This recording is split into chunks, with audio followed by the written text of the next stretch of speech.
What's going on, everybody? Welcome back to another episode of Coast to Coast. I'm Ronan Gaine. Joining me as always, Chris Nambu.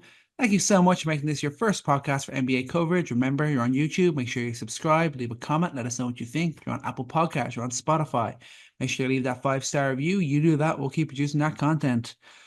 Of course, on today's episode, we will be discussing De'Aaron Fox. That was the big news of the week. The Kings potentially open to trades for their star point guard because he pretty much refuses to sign an extension with them and will be a free agent in 2026. So the rumors is that they're going to open trade talks, and obviously a lot of teams will be interested in a former All-Star like De'Aaron Fox. So we'll get into some landing spots and some potential trade packages for him. But we're going to start in the fast break.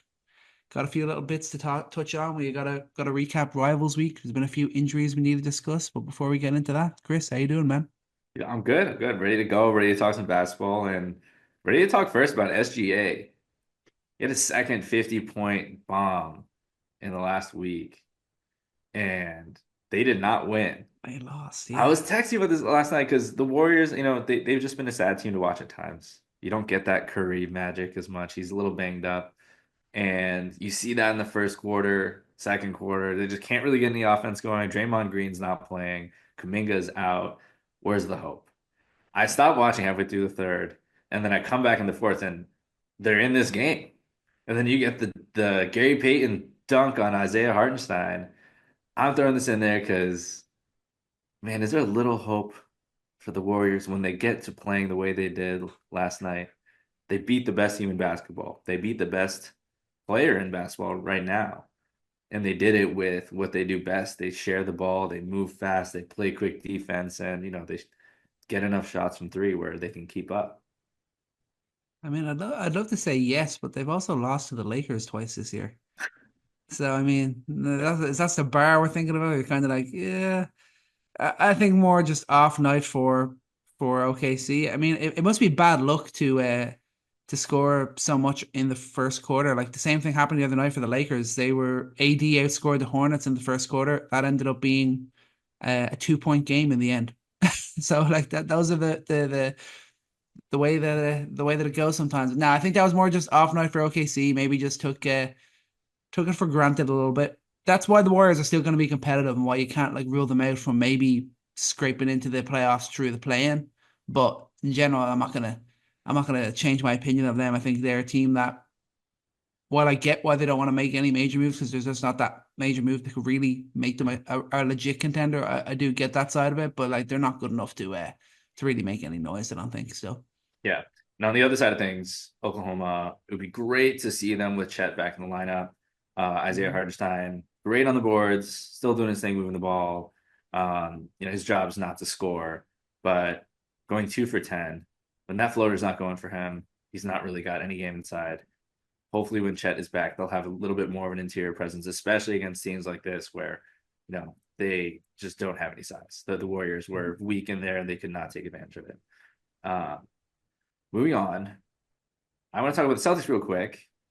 I watched the game. I was at the Garden, the real Oh, Garden, nice. TD Garden. Watched Houston and Boston Celtics face off in a matchup where you eventually assumed that the Rockets' lovely little run here was going to end. Celtics have been losing enough games that they should have won. The Rockets are winning pretty much everything. I believe they're 8-2 in this recent stretch. They've beaten the Cavs twice, and now they've beaten the Celtics twice. And you would have thought that that would have been the game that they lose, but no. Amen Thompson goes off. Dylan Brooks has an incredible night.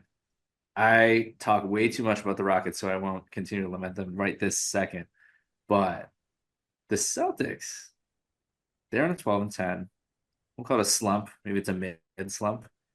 But this is coming from one of their media guys. At least 12 players have set or tied their season high in three-pointers made since their slump started. Brooks obviously had his career high. But this was like one of his like keystone Kobe moments where every month Brooks just decides to hit every shot he makes. He did And he that was for you, incredible. bro. He knew you were in the audience. He did that for you. You mentioned that a That's lot true. about his odd Mamba moments. He knew you were there. He did it for you. Listen, man, I swear, like every time I turn on the TV and I watch Dylan Brooks, he just like puts out a crazy performance and then he'll just go quiet for another week.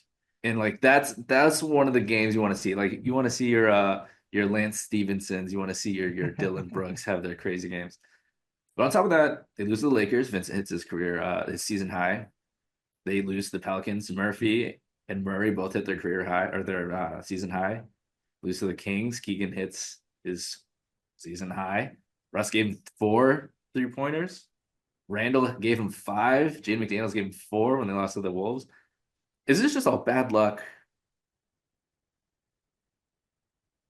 For the Celtics. Yeah. Is it just I'm bad luck? not gonna say it's bad luck. I mean, there's just an element. They're just in a bit of a slump. This is we call it a slump. Like it's not like they're falling way down the standings or anything. They're slumping. They're staying exactly where they are in second place. And luckily for them, the Cavs have actually started to lose a few games. They're actually still pretty semi close to actually being in a position to still get the 1 seed. So this is just, yeah, I think they're just the guys. Some guys are struggling, and they're struggling on the offensive end, and they're kind of, I guess, they're letting it take advantage of them on the defensive end. If that makes sense, I feel like maybe some guys are too much in their head about their offensive struggles. Like Tatum and Brown have both been lackluster recently. Derek White, somewhat similar offensively. He had a few bounce back games there in the last week, but a lot of them are struggling offensively, and I guess they're not like they did last year. Where they were able to just turn it on to an elite level defensively. They're not really doing that right now. And like I keep saying, I just refuse to panic too much about the Celtics. I feel like this is just a little mini slump. We've seen the Knicks go through a little mini slump, and now they're on a great run of form. They're just in a perfect groove right now, and I feel like that's probably just around the corner for the Celtics too. Yeah. And I hate being, I always try to defend against the Jason Tatum hate. But I just had to mention it. There are times where it just is so apparent when he's not really trying to put his really trying to put his sort of impact on a game, and he's just letting everything come to him. Doesn't score in the first half. Yeah. And games like that, like you need Tatum to get in the paint. You need him to take advantage of times where Shingu's on the floor. But we'll get to Amen later. Um, Another bit of bad luck. I wanted to mention Jalen Johnson out for the season with shoulder injury. That sucks. He Yeah, was on it yeah, having that's a a big career blow. year, man. Career Hmm. year. The Hawks have been a surprising team this year. They've been the bane of the Celtics' existence. They've made it tough for the Cavs as well. They're a team that, maybe you don't really want to face in the play-in because when they have Jalen Johnson and Trae Young out there, they're a top 10 offense. Absolutely. They have the wing defense. Jalen Johnson is this great secondary creator next to Trae. They have something going this season. Now he's out. What do they look like without him? They are 28th in offense, even with Trae on the floor without Jalen Johnson. They're 4-7 in the 11 games that he's been out, and they've lost 5 games by 15 or more when he was not there. This is tough. And then you think, oh, okay, so they're just going to tank and then they're going to get more. Nope. They do not have their pick. You remember, because of the DeJounte Unprotected Murray. as well. It is Unprotected. unprotected. The San Antonio Spurs owned their first round pick. This is a team that, based on all the numbers, is going to lose a lot of games. They just lost to the Raptors. It's not a great sign. And this brings us to our main topic of the day. The Spurs are the worst kept secret team that really want our guy, De'Aaron Fox. De'Aaron Fox wants to go there. And a lot of questions are like, all right, so what's going to go in this package? What's going to go in this deal? What's going to be involved? I think this Atlanta pick just got a lot sweeter now that we know that Jalen Johnson will not be back, and we know that the Atlanta Hawks are going to continue to lose games. And looking at the tankathon, they are definitely going to sink into the top 10. Maybe they won't make it to the top 4, but they're going to be well on their way. So let's get to it. Let's talk about it. Let's talk about De'Aaron Fox. Let's talk about the Spurs. Let's talk about a couple of the teams. Where do you want to start? I mean, yeah, he led into it. Let's go for the Spurs. There's options here. I come up with a couple of different options. Obviously, this is what apparently Darren Fox wants. Word on the street, wherever he goes, if it's not the Spurs, he's not going to sign an extension, and he's going to look to sign the Spurs 2026 free agency anyway.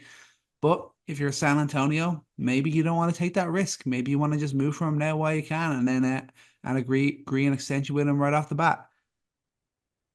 What I was looking at, option one, Devin Vassell, 2 first-round picks from the Spurs, and the Hawks 2025 unprotected pick to return One, De'Aaron Fox to the Spurs. one pick. Got it. Uh, and that works money wise because the Yep. Spurs are under, and that's decent. So I think what just starting out, the Kings are in a tough spot without opening the whole story about how things have gone. The Kings are in a really bad way, and they need to figure out how to rebuild. And getting guys like Devin Vassell, depending on how you value him, is going to matter. What young players can you get out of this?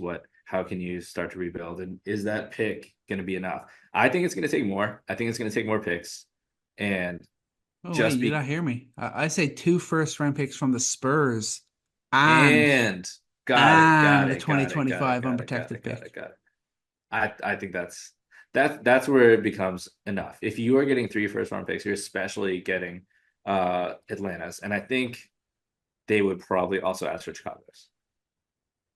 The Spurs Potentially, yeah. also own Chicago's top 10 protected this year, and I believe it's top 8 the year after if it does not convey. But they need something besides just picks, and getting a young guy like Vassell, who I think still has room to grow. He strikes me as a late bloomer.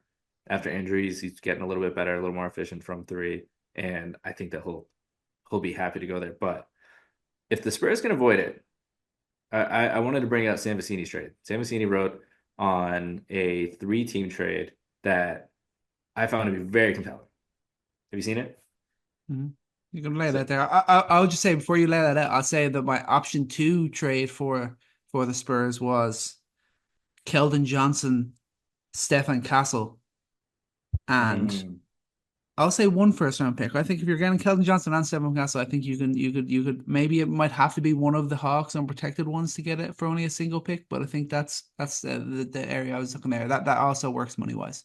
yeah. Let's then talk about that because the how do we feel about Castle at this moment? Like Castle has definitely become a favorite across the league in this draft. We see that potential. We see that defensive impact first and foremost. Like he is a dog. He definitely is going to be a guy who can guard 1 through 3, and he's a guy that maybe is more suited to being a secondary playmaker. If we look at the numbers itself, um, the Spurs are better with him actually next to Chris Paul. So not even just looking at the spacing, shooting, and all that, just in terms of like sheer numbers, they are 12.7 points per possession per 100 possessions. Worse with him as a lead guard without Chris Paul. To be Mhm. fair, he's a rookie. You know that rookie point guards are by and large not good. That is not typical, and he is not of the caliber of the top draft picks that we've seen. But I think they're pretty high on him. I think people across the league are pretty high on him. Is he someone that the Spurs are going to be willing to part with? Because I think the Kings, if you're really thinking about like what young player can I get out of this plus picks to rebuild, I think Castle's probably the guy. Yeah, I think it's something the Spurs will look to avoid at nearly, I wouldn't say all costs, but at as much as they possibly can. But I think it's something that the Kings will probably push for a lot as well. So it's an area that could turn into a stumbling block. But I think, yeah, it's like that sort of way. It's like you're gonna have to give extra picks if you don't want to include Castle. That kind of feels like the where it's gonna balance out for me. Yeah, yeah, and I think that if you're just looking at fit, so you're like, all right, De'Aaron Fox is going to be our point guard for the next 6, 7 years, and we really like Castle. Is he going to be like the supercharged version of Keon Ellis? Maybe. The shooting's just the problem. Shooting 26% from deep this season, marginally better off the catch, shooting 28% from there. That's something that can get better. Like we've, I believe in the work. I don't think the shot is broken. It's just not been a strength of his, and he's a 71% free throw shooter. So Mhm. not an elite shooter by trade, and pairing him with Fox, maybe not problematic. Then you think about Sohan. Is Mhm. Vassell an elite 3-point shooter? Maybe these are just very, very, very early questions to ask, and you just want to keep as much talent. But if it means keeping other assets, if it means keeping picks, which ones are more valuable down the long run? Are we actually going to see Castle grow next to Fox, if he's not going to really compliment him in that way, there's going to be questions about that down the road. Just things to keep in mind, I think. No, totally agree. Okay. Let's get to the three-team trade there. This is a Three-team juicy trade. one. Yes. And really quick before that, I just want to talk a couple more numbers here because I think some people might think about, oh, let's just be patient. Spurs should be patient. Why are you going to go from now? We know that Spurs are on the cusp of being a very strong play-in team, maybe not a playoff team, but if they add Fox right now they are 25th in drives, 22nd in field goal percentage on drives, 27th in points per game off drives. They are a team that can't really get in the paint. Their guards are not able to do that. Chris Paul, probably a big part of that equation. Well, add De'Aaron Fox. You flip that on its head. He's one of the best driving guards in the league. They're 10th in fast break points, 18th in steals. Not a lot of ball pressure outside of Sohan and Castle. Adding Fox. How does that galvanize their defense and their fast break and scoring off turnovers? This team could really, really spark something at the second half of the season that wouldn't just mean, adding to the Fox mix early just so that you can kind of build in with Wemby. That could spell a bona fide play-in run, if not getting into the playoffs altogether Yeah. with all the things that he could help them out with. So I wanted to start off with that just to kind of give context to, I think, the math in the heads of the Spurs organization of this isn't just getting in early on Fox. This is, hey, I think we can make a serious playoff run, and Wemby continues to get better. So let's jump into this one. This is a juicy one, like you said. Sam Vecini has Detroit getting involved in this one, and for good reason. Let's talk about why. Detroit potentially get Harrison Barnes, and they get a young player in Branham and 2 second-round picks. And the reason that this comes up, because a lot of the trades that are just straight up that are easier, but straight up between Sacramento and the Spurs, keep Sacramento on the tax. And that's a big incentive for them. They can be a lot more flexible. They can take on more deals in the future, continue building if they can really get off of some money. So I think even though the Spurs like their second rounders, I think that might be worth it for them. And then you look at Spurs, obviously they get Fox, they get Fontecchio. And where do we go with Sacramento?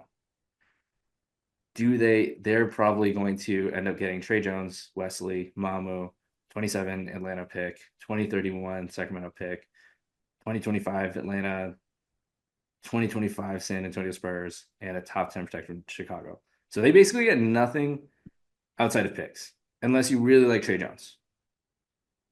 But you don't. That's but yeah, that's the only thing I think about this is like, how much do they want to suck right now? Maybe they do. Maybe they don't care.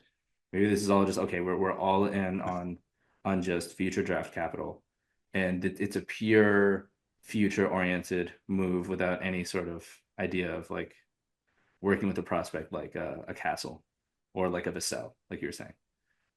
Do we like this?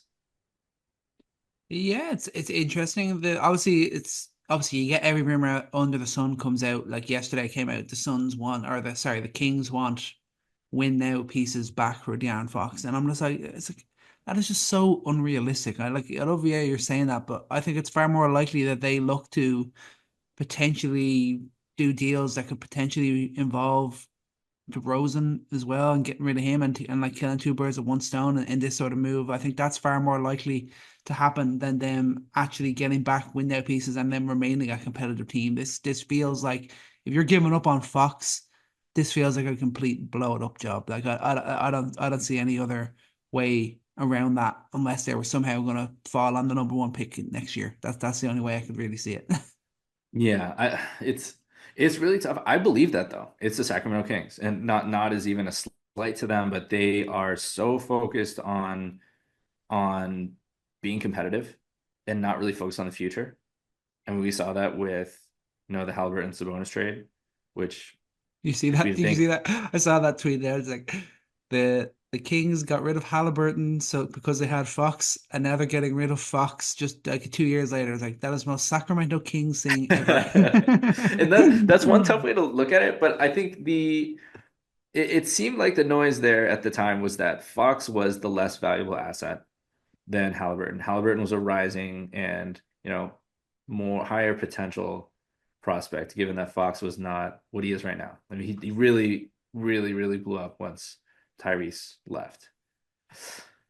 But man, it's tough to think about. Like you'd lose your two lead guards, two guys who elsewhere are going to be leading teams to playoff runs. You know, if Fox goes to the Spurs, I think that's pretty clear where Wemby's going. But to just stay on where their path should be, we've talked about the Kings a lot in the past, and this is their one opportunity, I think, to really set themselves up for a new generation. Truly, like they have not had a better opportunity. There wasn't a universe like in the last 5 years where they could have possibly made a big like franchise altering trade like this for future capital. I don't think they could have imagined it. And if the iron's hot, they got to strike. They got to try to get as much as they can out of it. Yeah, yeah, no, that's the thing, and that's why the Spurs are such an enticing prospect. Like trying to get your hands on that 2025 Hawks pick, even the 2027 Hawks pick, that wouldn't be like those are going to be super valuable assets. So like it feels like the Spurs could like ultimately be like the best for both worlds. That they're the team that the great for the Spurs to get a guy like Fox to pair with Wemby. Great for the assets that in terms of picks that the Kings could get in return. Yeah, yeah.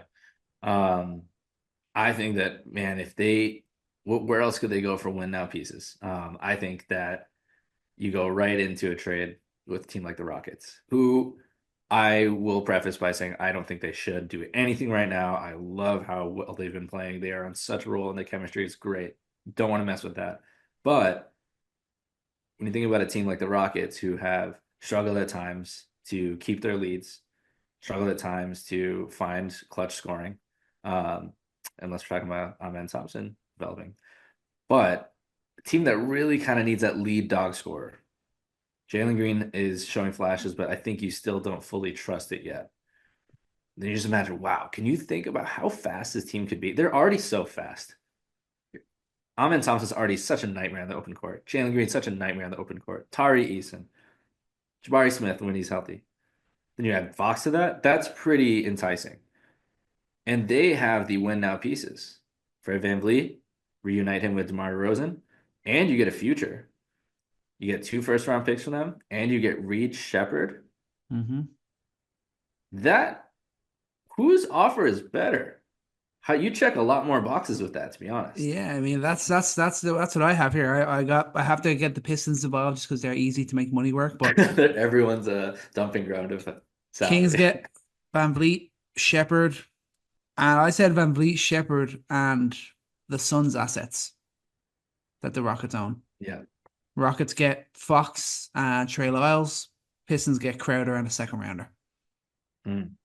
Another vet. Hey, you keep giving them vets, and that I think they're happy with that. More adults in the room. They like adults in the room right now.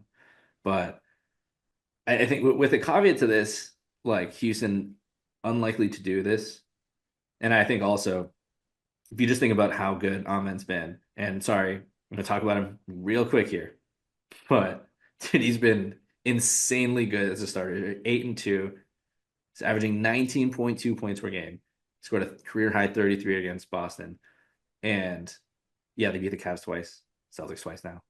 Averaging 11 and a half rebounds, 4.4 assists, 2.2 steals, 1.2 blocks as a starter. And his true shoot, dude, 62.7% true shooting. I mean, this guy is just absolutely on a tear. And do you want to rethink your future right now? That's where the question is. Because I think Yeah. if we look at that offer, you check off the front office's box of, hey, let's stay competitive. You also check a box of, we get a really good prospect. I think you compare Reed Shepherd, Stephon Castle, not sure who's going to be the better future player. We'll tell you when we find out. But I think in terms of a player who's going to be able to play through any system, talk about a player who, in the DHO with Sabonis would be a nightmare. Can't go under those screens. That would be a pretty compelling package.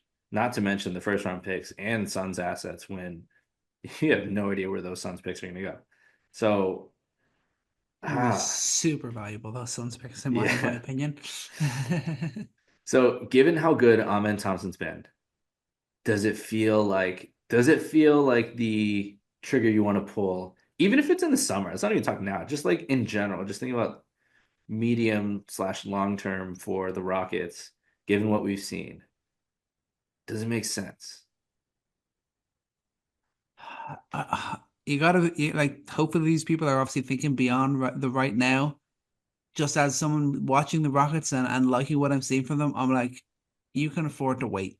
I think Yeah. you can take your chances. Maybe you can revisit this in the summer. Maybe the opportunity is still there. We don't know.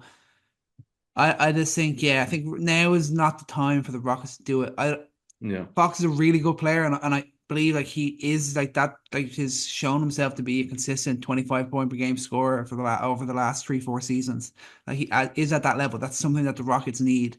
But I think it's going so well now. I wouldn't like to see them disrupt it. I think there's still going to be other players that come around, like the way the Fox is coming around now. That could still happen again. Let's not rule out the potential fact of it all going to hell in Phoenix and Devin Booker potentially becoming available. Like those opportunities are not beyond the realms of possibility. So I think You they think can that's a wait right now. long-term play? That's a long-term play, Hmm. waiting for a star like that. That's I wasn't even thinking from that aspect, but um, GMs do have to think longer term than the excitement that we get as fans, just like thinking about a trade in the immediate term. Because I think if you chill out for a sec and you think about what this team could look like 3 years from now, even if it's not a Devin Booker trade, maybe if you're just using those assets to get better role players in. But Reed Shepard, Fred VanVleet's only going to be there for what, another year? They have a team option, so up to them. And I think that Reed's probably still a year away from being like a very good, serviceable NBA player with the asterisk of we think he has potential to be a great player. And is that the kind of guy you want next to Amen Thompson? I think you're realizing is emerging as like this guy is the borderline potential, like perennial all-star, the way he's playing. Do you want that kind of guy or do you want Fox? Who's your future? And I think Yeah. do you want a catch and shoot monster in Reed Shepard? That's what he could be. An absolute monster in from the perimeter, a guy that you can really pair next to your slashers. The guy's a great passer, connecting piece. Yes, Fox is such a good player, but does he really match? Like when you think about the Rockets winning a championship with this current group, is it with a guy like Fox? Does he maximize all the other pieces around him on this team? I don't know. I think that's a question where I don't think it happens, and I think that maybe it makes sense for them to go elsewhere with it. Yeah, I agree. One thing I would say, the biggest question the Houston Rockets need to ask themselves right now is, does Amen Thompson stay in the starting lineup Oh yeah, no, that's not a question. When Jabari Smith comes back? That's the only question they've got answered themselves right now.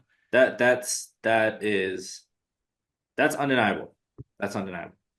Um, Well, he wants to win six man of the year, you know? he definitely won't because he's got to stay in the starting lineup. They are too good with him there. The it's so fun. Like anywhere you put him in any lineup, it's gonna be fun because he does every little thing incredibly well.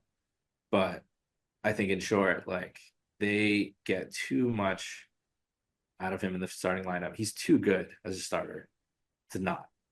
Mm. There's no evidence that that's going to slow down. Maybe things change in a week. We're saying something completely different, but I don't think so. Um, I have another team. Did you have one? I've got two randoms from Let's the hear Eastern yours. Conference, and Let's then hear yours. I've got a blockbuster then as well. Okay. Okay, to the Toronto Raptors. What? They want to go What? crazy right here, right? All right, all right, all They right, get De'Aaron Fox. The all right. Kings get either Emmanuel Quickly or RJ Barrett plus Agbaji plus two first rounders. You include your own. The Raptors include their 2025 first rounder just to make it a little bit juicier. Or on the flip side, they go pure expiring talent. Kings get Brown, Agbaji, Temple, three first rounders, likely including this year's pick and potentially the top four protected pick from Indiana. Hmm. Top four protected from Indiana is this year, correct? Yes. Yes. So that's such a dark horse. That is such a dark horse because these two organizations are familiar. They've done plenty of deals with each other over the last 5 years. That I feel like that's always such a undervalued predictor factor in all these things. Is do these GMs make business well with each other? They do, and you're checking the boxes of the picks and good picks too. Raptors should have a great pick. That's one that would be a terrible move for the Raptors, I think. I mean, if the Really? Raptors make this trade now, but I think the question is, how patient is Masai? He's been patient enough. I think there will be It's a also been known to be very aggressive too. exactly. And how much do you like Fox with this whole unit? Is he the piece with all the good players they have there that gets everything going? Because I think you have a shell of a great team, but they just suck. Is he the great player that comes in and makes them good? Because I mean that's a compelling offer, man. Mm. That's very compelling, and they're gonna any team that really can boast a potential top five, top six pick in this year's draft easily can get it done. Uh, but man, that's a steep price. It depends how much they really love the idea of Darren Fox, and maybe even more so how much they are holding on to the current talent they have now. If they really believe in their guys, they just think that they're a functional star away from being a functional great team, then maybe that's the move.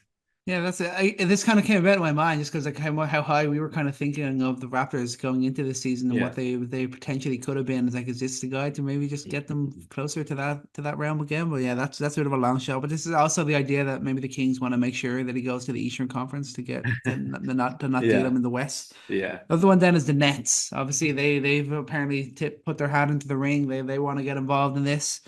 So the Nets get the Aaron Fox. The Kings get Bogdanovich, Melton, Cam Thomas. The Knicks, one of the Knicks unprotected picks in 2027, and either the 2026 or 2028 from Brooklyn. Mm. But no 2025 pick. No 2025 pick.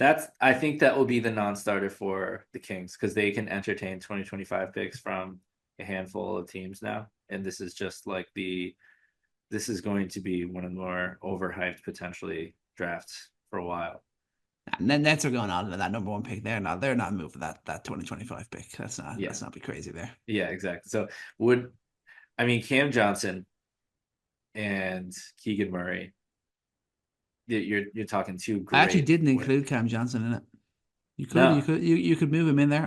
Cam Thomas was kind of like the sweetener piece. See what Oh, they think Cam of him. Cam Thomas. Got it. I Yeah. mean, talk about fun basketball. Him and Malik Monk would be very entertaining. But I I think that without a 2025 pick, they say no thanks. Yeah, I think I that that's think so. probably where it goes. They I think that their patience will surprise me if they don't end up going for a win now kind of move, a mediocre kind of move, you could say. But I think their patience would probably end at future picks. I think if they're going to rebuild, they want a quick turnaround. And we've seen so many teams like really do well with quick turnaround. I mean, look at the Rockets now. Um, then you look at how quickly you can see teams like the Nets possibly turn things around. I mean, all the assets they have. So I think the Kings could position themselves to do that, and they need the picks this year if they really want to make it a quick rebuild, retool type of thing. Yeah, the Nets could turn around, but they'll find a way to mess it up. That's just what the Nets. That's what the Nets are best at doing. They love messing things up. But yeah, you want And to go for important. yours, or you want my blockbuster one? We'll say the Broncos for last then, Okay. because the most important one has to be drum roll, the Orlando Magic. Mm. The Orlando Magic, who are showing their true colors. That is not getting better. Paolo Banchero, he needs to get back to form. Like he's not fully back yet, and Suggs is not fully back yet. We don't have like the full form of this team, but we know I think enough to know that their offense is not where it needs to be for them to be as good as they should. You want to add another non-shooter? Damn. I would not call Fox a non-shooter. I would not call Fox a non-shooter. But primary creators, Franz Wagner and Paulo Banchero, I think I feel pretty confident slating them in as elite secondary playmakers. Jalen Suggs is well more tertiary in terms of like a championship level team. They need a guy who's gonna be able to go out there and get a bucket besides Paolo. I think Franz in certain situations can. Jalen Suggs can definitely take advantage of scrambling defenses, the way he can attack the paint. He's, I think, best suited really as a off ball shooter, slasher, and then the occasional like playmaking off the bench. But I think they need that lead guard. They need a guy who's going to, especially down the stretch, be the guy to score for them. You can't double up on Banchero when you have Fox out there. But it's gonna take Anthony Black. It's gonna take two 2025 first round picks from Orlando and from Denver, another 2027 first round pick. And this is from Sam Vecini. This is a funny one where Brogdon and Johnny Davis from the Wizards to make the money work, and Wizards would get Jonathan Isaac. That's a tough one. They lose Jonathan Isaac, Jet Howard, and 2 second-round picks. Magic get their guy in De'Aaron Fox. Question there is, De'Aaron Fox and this team, I think he makes their defense still just as good. I mean, you can't get a lot better than how their defense is right now. But how much scarier do the Orlando Magic get with having De'Aaron Fox on their team? No, I mean the explosiveness, the pace that they can play at, like they would I think they would quickly make a jump into being like one of the faster teams in the NBA when you add a guy like De'Aaron Fox, just the style he plays and the turnovers that they can force and getting out in transition, it would be electric. The I guess what I would plan to put back on it, I guess is this what the Magic have to think of. What can they actually afford to pay De'Aaron Fox? I guess that's the question that has to come into their mind, because obviously he's going to be a free agent 2026. Yeah. They've already got have they extended Powell already? Wagner just signed the what he did, the Supermax, did he? Or just the step below that? And then I assume Paolo will get the same. So Yeah, he will. what would they actually be able to afford to pay Mm. Fox? Maybe that's the only thing that would stop them from throwing their hat in the ring. Maybe it's pretty expensive to think that this could only be a year-long rental, basically. Yeah, like this offseason, this postseason, and next postseason, and then you're kind of like, do we need to move Franz? Do we need to move Suggs? I mean, I don't think they move Suggs. He's just so complimentary. I don't think Suggs is going to be a max guy either. Um, but it's definitely such a tough decision in terms of how you have to think about your future books. How long is this even going to last? And you're trading your picks for it as well. I think they're at a point now that we're like late first rounders. They're deep, and I think they found some guys. They've done a good job with finding guys in the late round. De Silva, who's the Yeah. 18th pick. Um, so tough to part with that when they've done such a good job in getting guys in the room with stuff like that. That's tough. That's tough to think about. I wasn't even thinking about it from that angle, but you're locking yourself in when you have guys like that, because you're going to definitely extend Banchero. You're definitely gonna invest that money. Are you gonna lock in this whole team with that? So I think we'll see what your blockbuster looks like. But in terms of the money, in terms of the long term stuff, had issues with this. Definitely have issues with the Nets and the Raptors. Definitely have issues with long term fit. You love Ahmed Thompson with Houston, but it still really feels like the Spurs are like the one team out of all these that it's kind of like a no brainer. Like, yes, he does. This is there have no question financially and with fit over the next 6 years. Yeah, So yeah. with That's that the being one we keep said, coming back to. That's the win. That's the win-win one. That's the one that feels really good for both sides for sure. so what's a blockbuster? Blow my mind. All right, 4-team trade. We have involved in this the Miami Heat, the Phoenix Ooh. Suns, and of course the Detroit Pistons. All right, let me take notes. What do we do? Heading to the Miami Heat, De'Aaron Fox and Trey Lyles. Heading to the Phoenix Suns, Jimmy Butler. Heading to the Kings, Tobias Harris, Ron Holland, Fontecchio, and 2 Heat first rounders. Heading to the Pistons, Bradley Beal and all of the Suns first rounders. Oh, okay. Obviously, we have to Well, just how many first rounders from the take. Suns? Is it It's like all three of 20? those 3 crap ones they have. Okay. We got to look this and just Okay. pretend that Bradley Beal would agree to us because we know this is all on Bradley Beal. He has to decide where he would want to go. That Well, sort of way. well, let me say that I don't hate the fit actually, just at first glance I with would love to. I think Bradley Beal Pistons. with the Pistons would be a really great fit for him. Yeah, I don't I think that he's done a lot better being more of an off guard. And I think that especially if he's okay coming off the bench, I mean the Pistons bench has no real scoring threat to speak of. That would be huge. I think the Pistons can walk away from this trade not only with more future assets, but with a pretty serious upgrade to their bench. And I think a guy too has been a great locker room guy. And that's you. They're really trying to protect that locker room culture. I think that's going to be a major priority for them, no matter what they do. The Kings, the Heat first rounders, they're okay. Um, Holland, that's the question. How much do you value Ron Holland? The shooting has been here and there and been surprising for a guy who apparently wasn't supposed to shoot at all. Although the Detroit Pistons shooting coaching has been fantastic. Um, that is a guy I think who had, in my opinion, the highest ceiling, except for maybe Stephon Castle in this year's draft. That's a guy who I think that you could turn around 3 years from now and be like, yeah, no one saw that coming, but maybe we did a little bit. Like if he's going to be like a future star kind of guy from this draft, he'd probably be the one. That's the Kings. It depends. This is all about like talent evaluation. Do they love Ron Holland? Maybe. But I And love it's like that sort of situation. Maybe they ask for Jaden Ivey, and maybe they ultimately settle on getting Ron Holland. That sort of way, you know. that would be a huge settle. Jaden Ivey would be great, kind of like De'Aaron Fox 1.5. But Jaden Ivey also hasn't had the Fox took a little while to develop into who he is today. Yeah. Give Jaden Ivey time. I think Jaden Ivey's a tremendous player, and I think he still has a lot of potential.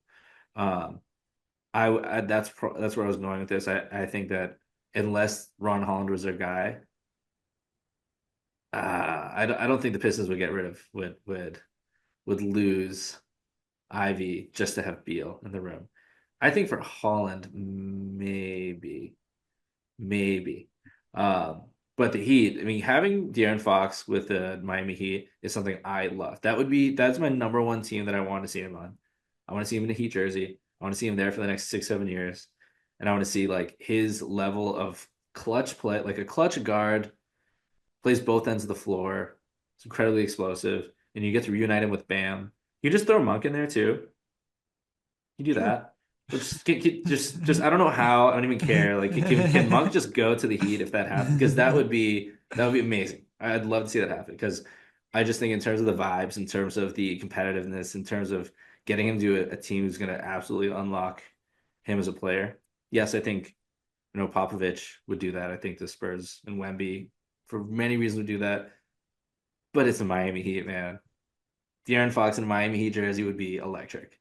It'd be pretty awesome to see the Heat finally go out and get a guy like this. They've kind of been rumored to do it over the last few years. First it was Dame, then it was Beal, and there's been other guys rumored as well, and they've never been able to pull it off. So it'd be pretty cool for them to finally be able to pull this off, and they basically just started new and not having to go into any sort of rebuild after getting rid of Jimmy. They finally got off of Jimmy and they actually get a legit all-star in his place and have him to pair with Bam and of course your boy Khalil Ware, who is Sure. just he is just balling out these days. He's like the favorite for rookie of the year now.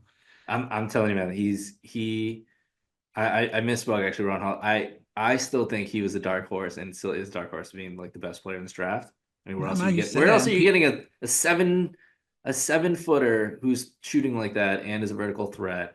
other Like people those do other not grow on people are trees. starting to notice, bro. You hyped him up at the start of the year, and other people now. I'm hearing a lot of chatter about him. Other people are starting to notice it too, man. Yeah, if I do You this knew, like bro. You knew. if I do that twice a year, eventually I'll be right. Like we'll not talk about Kai Jones or anything like that. So at any rate, I love this one because it literally takes care of all the drama we've been dealing with for the last couple of weeks. We don't have to worry about any of it anymore. Our Suns finally get Butler. Beal gets out of there. Kings move on from Fox. And I think my only problem is the Kings. Do they think that's enough?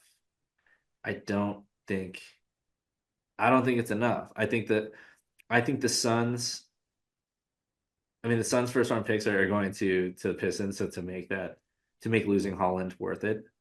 The Kings are getting those two first round picks from the Heat. How good? I mean, those are gonna be late first rounders, and they're already not going to be tanking themselves. I think when you really look at all these trades, nothing really holds up to what the Spurs can offer. I think the ball's No, really in the Spurs court. it is. Yeah, this whole thing just goes right through the Spurs. It's like when we say like, oh, the title goes through Boston. Like this Fox trade goes through San Antonio. If they want to Yeah, make this happen, I think they can. yeah. If because it's hard, it's really hard. Like I can't imagine for GMs right now. Like you have to find the intel. I mean, you're talking to other reporters. You're talking to other front offices. Like who's been trading what? Because you don't want to make the biggest offer if you're outbidding yourself.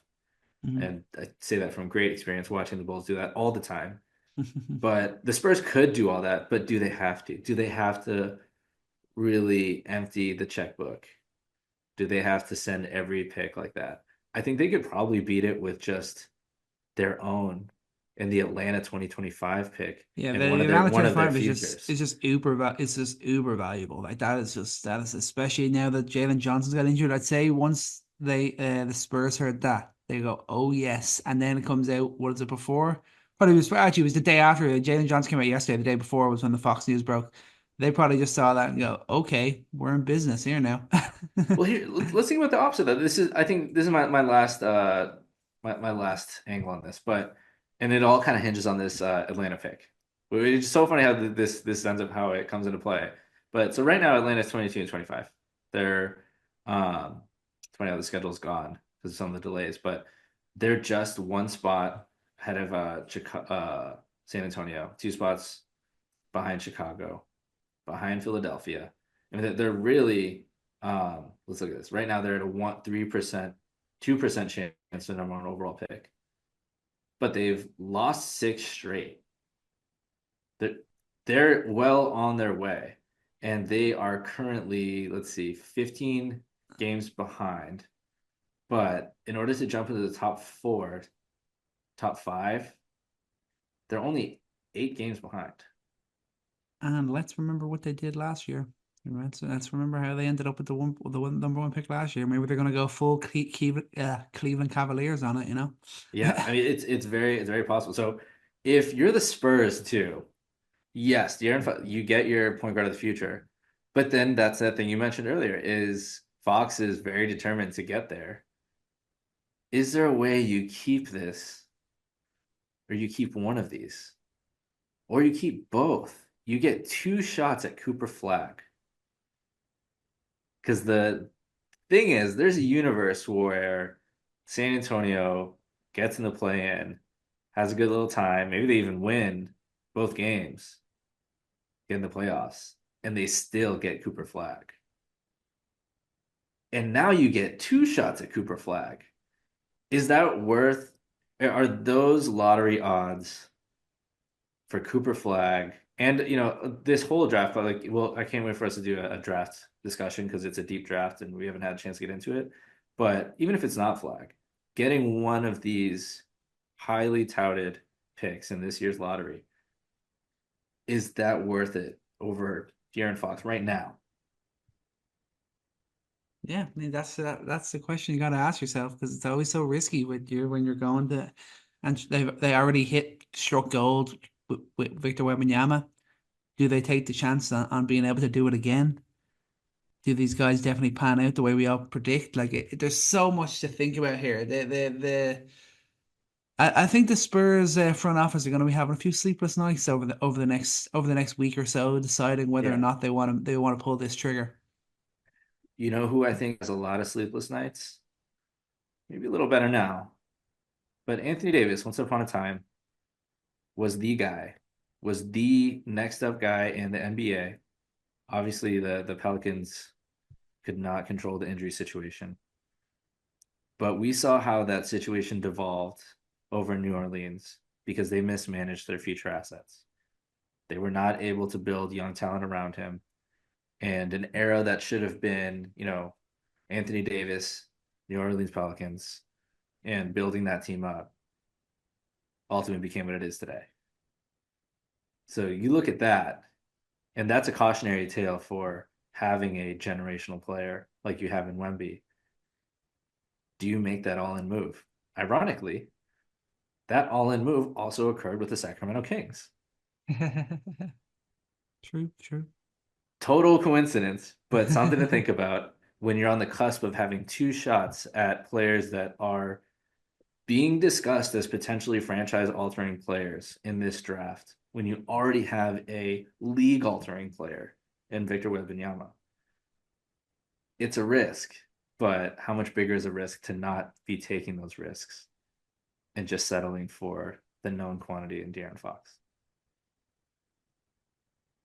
Let's see what you got, Spurs. Let's see what you're made of. This is going to be a very interesting. What have we got? About a week.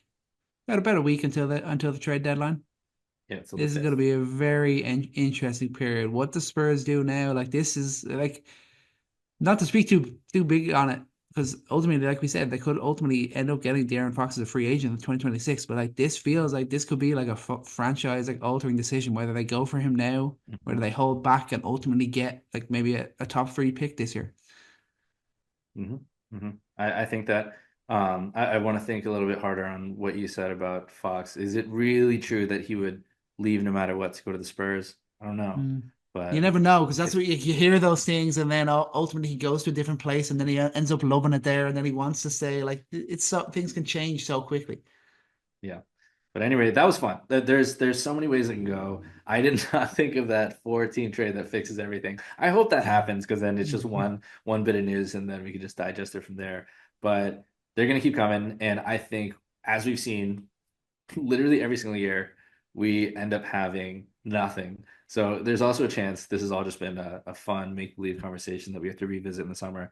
But a lot's on the line for these teams, and a lot is in store for De'Aaron Fox, hopefully in another uniform as his Kings journey comes to a close.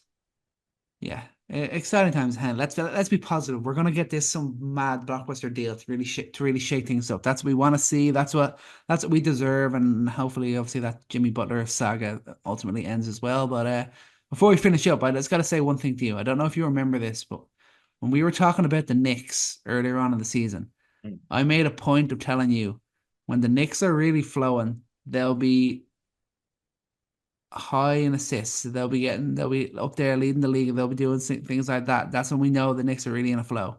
And you know what the Knicks record is when they have 30 or more assists this season? Have they lost one game? Mm-hmm. They are 19-1 when they have 30 or more 19 assists. and 1. Mm-hmm. 19 and 1. That's crazy.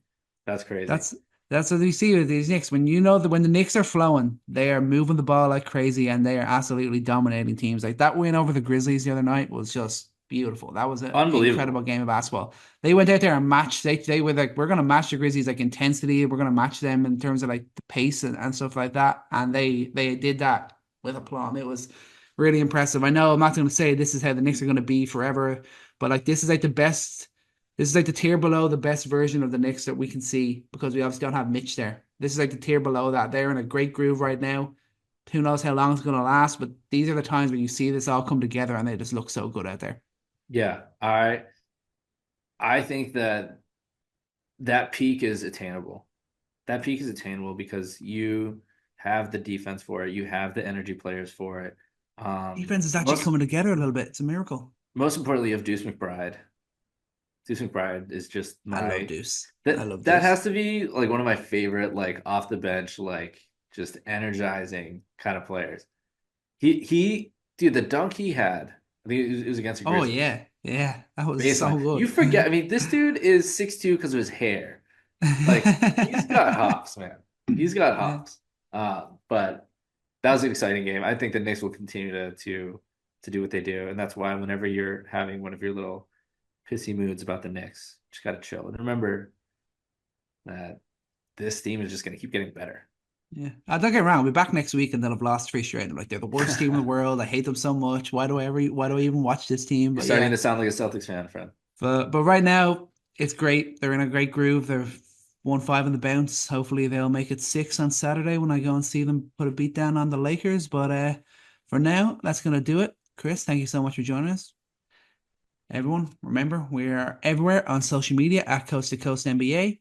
And most importantly, remember to take every shot and love every moment. Peace out.